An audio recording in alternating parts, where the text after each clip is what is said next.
Thank you so much. Hi, everybody, and welcome to the first event for TTRPGs from Maui. It is a 2-day charity event benefiting the people of Maui through mutual aid. My name is Nala J. Wu. My pronouns are they, them, and I am an art director, illustrator, and actual play performer. And I am so honored to be the organizer of this event alongside Ruth Dickey and our hosts, Asians Represent and Transplanar RPG. We have a really exciting weekend for you all, starting right here on this channel with the 13th and 14th episodes of Arc 1 of the Chaos Protocol. Then tomorrow on Asians Represent, we have a one-shot of For Our Family, which is a Descended from the Queen game about diaspora. This game will be at 3 p.m. Eastern Standard Time.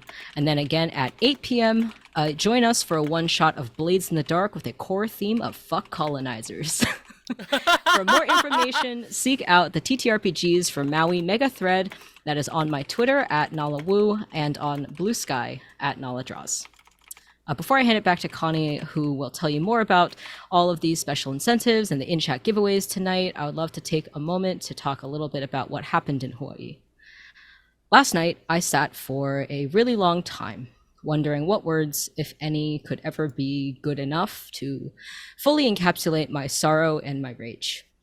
The Maui fires have killed over 100 people, and hundreds more have lost their homes, their pets, all of their belongings, and our US government has responded by offering victims a mere $700 per family.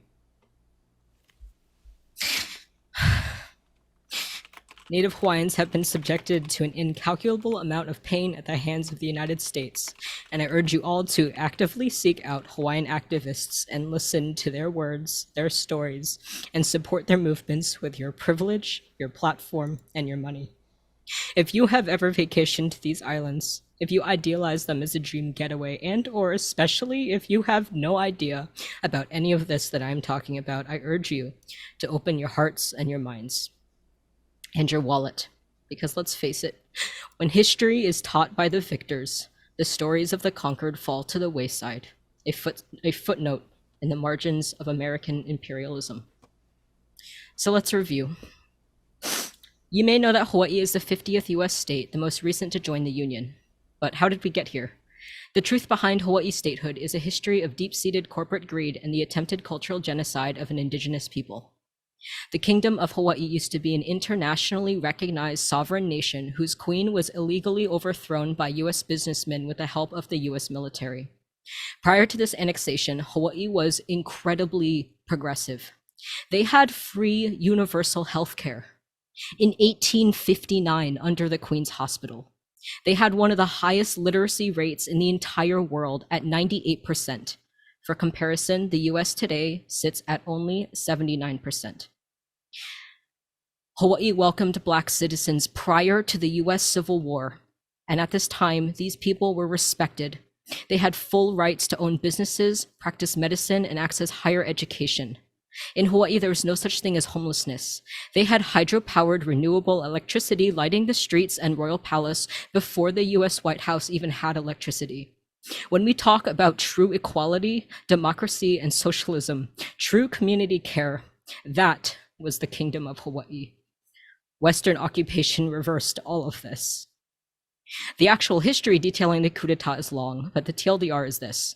Around the 1880s, US sugar plantation owners based on the islands feared that the US government would establish tariffs on their goods.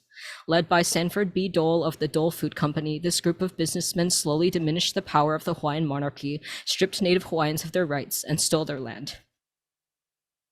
When Queen Liliuokalani ascended the throne, she tried restoring power back to her people. But a new committee of safety consisting mostly of the aforementioned businessmen declared her new proposed constitution to be dangerous, and backed by the US military, they arrested and imprisoned Queen Liliuokalani in her own palace and forced her to sign a document relinquishing her throne. As a new provisional government petitioned to the US to annex the islands formally, Queen Liliuokalani still fought to return power to her people. She traveled to the mainland and convinced Congress to halt the annexation. It was a small win, but short-lived. The very next year, the Spanish-American War began, and the US saw Hawaii as an invaluable military base. The president declared Hawaii a US territory, breaking international law and the prior president's agreement with the Queen. Liliuokalani is the last and final reigning monarch of the Hawaiian Kingdom. And to this day, Hawaii remains occupied by US settlers. It has one of the highest rates of homelessness in the country now. Gentrification has resulted in the cost of living to rise immensely, pushing Native Hawaiians out of their ancestral lands. Now, Indigenous Hawaiians and Black and Brown people of color make up the majority of the homeless population as more and more white people move to the islands, occupying luxury residences that sit on land once owned by generational families. The Hawaiian language was banned, and her population overrun with missionaries and capitalists, while her lands continue to be seized for imperialist military efforts overseas. And of course, hordes of tourists. To paraphrase the words of Hawaiian activists Haunani K. Trask, she said, corporate tourism has resulted in what is known as cultural prostitution, where Hawaiian culture is only allowed and accepted if performed for rich haole visitors.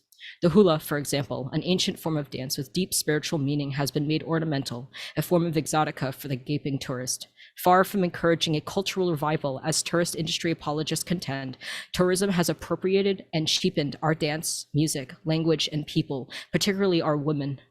Burdened with commodification of our culture and exploitation of our people, Hawaiians today exist in an occupied country held hostage and forced to witness and participate in our collective humiliation as tourist artifacts for the world's rich. Behold, Hawaii, your paradise. If you take one thing away from this stream, please let it be this. Cancel your vacation. Tell your friends and family. Go somewhere else.